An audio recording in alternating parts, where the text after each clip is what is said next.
Hello everyone, मैं हूं सोनिया और मेरे यूट्यूब चैनल में आपका स्वागत है। मैं एक हाउसवाइफ हूं, एक मदर हूं और जॉइंट फैमिली में रहती हूं और अभी आप लोगों के साथ अपनी स्टडी वीडियो डालने लग गई हूं और अपना मतलब बताती हूं कि कितना क्या है मतलब रहता है। तो अभी तक मैंने अपना स्टडी रूटीन नहीं डाला है। तो आज मैं अपना स्टडी रूटीन बताने वाली हूँ कि मतलब कैसे कितने मतलब जद्दोजहद के बाद मैं अपना 4-5 घंटे निकाल पाती हूँ अपनी स्टडी के लिए। तो इस डील को बताने का मेरा मेन पर्पज़ है कि देखो, वैसे तो देखा जाए तो यूट्यूब पे बहुत सारे ऐसे एस्पिरेंट हैं जो बहुत लंबे टाइम से प्रिपरेशन कर रहे हैं और बहुत अच्छी खासी वीडियो डालते हैं। अच्छा खासा मतलब 8-8 9-9 घंटे की वो स्टडी करते हैं। बट मेरा अभी मैंने अपना स्टार्ट किया है, तो बस मेन पर्पज़ ये है कि इससे ना मैं अपने टारगेट बना पा रही हूँ, अपने टारगेट पूरे कर पा रही हूँ। जो मैं आप लोगों के साथ जब से जुड़ी हूँ, जब से अपना टारगेट कंप्लीट करने लग गई हूँ, मुझे लगता है कि हाँ, मेरे साथ और लोग भी हैं जो अपने टारगेट बना रहे हैं, टारगेट कंप्लीट कर रहे हैं। तो क्यों मैं ना भी अपने टारगेट क्यों ना कंप्लीट करूं। तो अभी मेरा 4-5 घंटे का है, लेकिन धीरे धीरे मैं अपने टाइमिंग को बढ़ाती हुई जा रही हूँ और अपने टारगेटों को भी बढ़ाती जाऊंगी। तो इसी तरीके से मैं आपको बताती हूँ कि मैं मॉर्निंग में उठती हूँ 4:30 AM पर। उसके बाद मेरा 4:30 AM से मतलब 5 o'clock तक जो कुछ अपना करना होता है, पानी वानी पीना है या फ्रेश व्रेश जो होना वो रहता है। फिर मेरा मतलब 5:30, अगर 4:30 पे उठ गई तो आधा घंटा मैं स्टडी कर लेती हूँ। नहीं तो अगर 5 o'clock पे उठी तो नहीं हो पाता फिर मैं किचन में आ जाती हूँ 5:30 पर। उसके बाद मेरा लंच और खाना मुझे दोनों की प्रिपरेशन करनी होती है। फिर उसके क्योंकि 8 o'clock तक बच्चे भी स्कूल जाते हैं और घर के जो जेंट्स हैं जिन्हें काम से बाहर जाना है, वो सब लोग भी उसी टाइम पे ही निकलते हैं 8 o'clock तक। तो दोनों चीज़ों की प्रिपरेशन मेरी साथ में होती है। और मेरी बेटी 6:30 पे जाती है, एक 8 o'clock पे जाती है। तो दोनों को निकालने के बाद फिर मैं आराम से बैठ के 8 o'clock के बाद फिर अपनी चाय वाय बनाती हूँ, थोड़ा रिलैक्स होती हूँ और फिर मुझे हल्की फुल्की कुछ एक्सरसाइज करनी होती है, वो करती हूँ। उसके बाद 9 o'clock से फिर मैं अपना देखती हूँ कि मुझे झाड़ू वाड़ू लगाना है। वैसे तो मॉर्निंग में सुबह उठते ही झाड़ू हो जाना चाहिए, बट मुझे टाइम नहीं मिलता, तो फिर मैं फिर तभी लगाती हूँ। फिर डस्टिंग वगैरह करती हूँ। वैसे हाउस हेल्पर आती है, बट वो दोपहर में आती है, तो जब तक घर को गंदा नहीं रख सकते तो झाड़ू फिर करना पड़ता है। तो फिर उसके बाद 10 o'clock तक मैं अपना डस्टिंग वगैरह सारा फ्री होके 11 o'clock तक नहा धो के कपड़े वपड़े से फ्री होके और 11:30 तक पूजा पूजा सारे कामों से फ्री हो जाती हूँ। फिर मेरा फिर से छोटी बेटी आती है, उसको फिर से कपड़े वपड़े चेंज करना, उसको खिलाना पिलाना देखना होता है।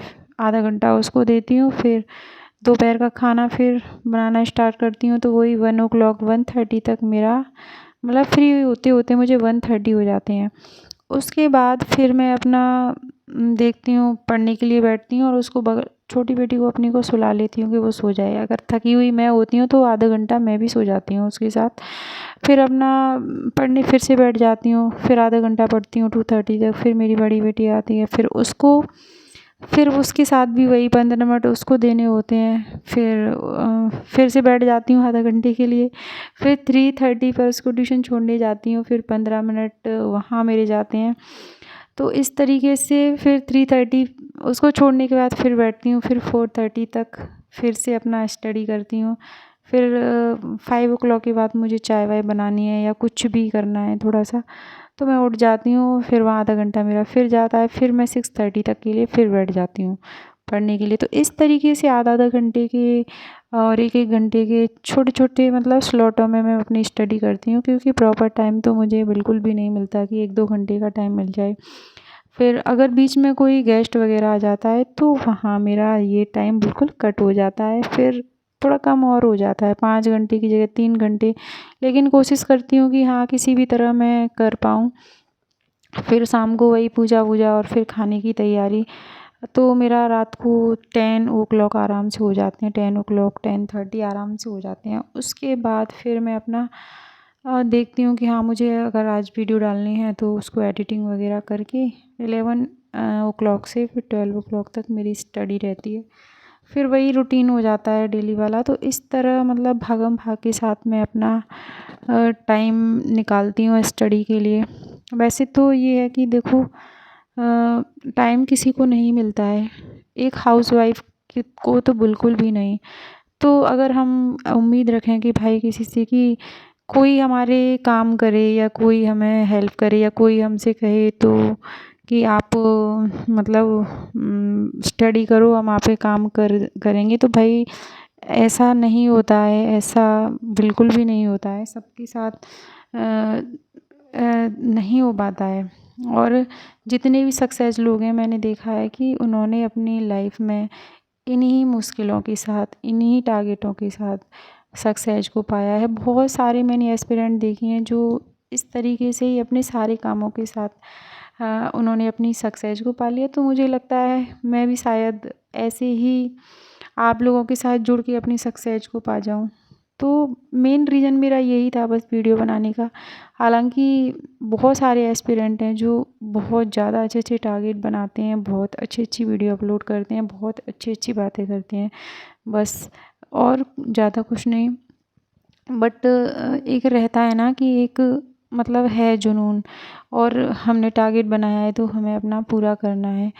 तो मेरा भी कहना है कि भाई जो अच्छे हैं, कर रहे हैं, उनके लिए बहुत अच्छी बात है।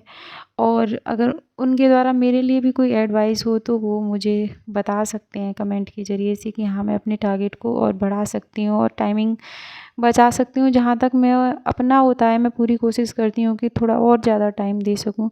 लेकिन जो लोग ये सोच के बैठे हैं ना कि हम घर में से के अलावा कुछ और काम नहीं कर सकते, तो भाई बहनों मैं बता दूँ आपको, ज़िंदगी भर आप कर के मर जाना, लेकिन कुछ नहीं होने वाला। ना तो आपको कोई तारीफ़ें मिलने वाली, ना कुछ होने वाला है।